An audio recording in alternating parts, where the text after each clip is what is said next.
السلام علیکم۔ SN Islamic history میں خوش آمدید۔ بسم اللہ الرحمن الرحیم۔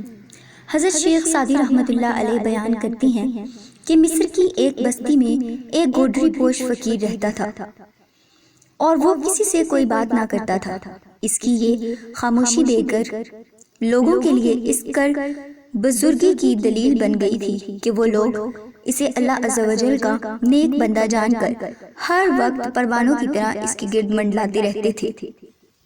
اس شخص کی شامت اعمال دیکھیے کہ ایک دن اس کے دل میں خیال آیا کہ یہ جو اتنی مخلوق میرے گرد جمع ہوتی ہے یہ سب میرے صاحب کمال ہونے کی وجہ سے ہے، اور مجھے چاہیے کہ میں ان سب پر اپنے کمال ظاہر کروں۔ اگر میں اس طرح خاموش رہا تو یہ لوگ کیسے جان سکیں گے کہ میں کتنا عالی مرتبت بزرگ ہوں۔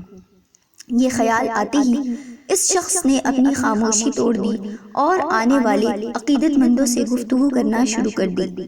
اگر وہ واقعی صاحب کمال ہوتا تو اس کی حکمت و دانائی کی باتوں سے لوگوں کے دلوں میں اس کے لیے عقیدت زیادہ ہو جاتی، لیکن وہ جاہل تھا۔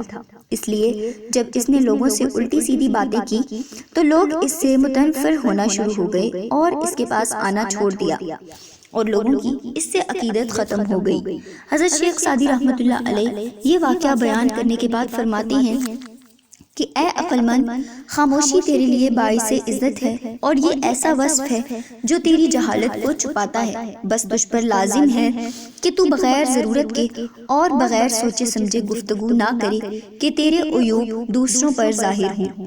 حضرت شیخ سعدی رحمۃ اللہ علیہ اس حکایت میں بیان کرتے ہیں کہ خاموشی بہت سی بھلائیوں کی جڑ ہے، اور داناؤں کا قول ہے کہ کم سونا، کم کھانا اور کم بولنا بہت سی برائیوں کو روکتا ہے، اور جو انسان کم گو ہوتا ہے اس کی زبان غیبت، چغلخوری اور دیگر گمراہ کرنے والی باتوں سے محفوظ رہتی ہے۔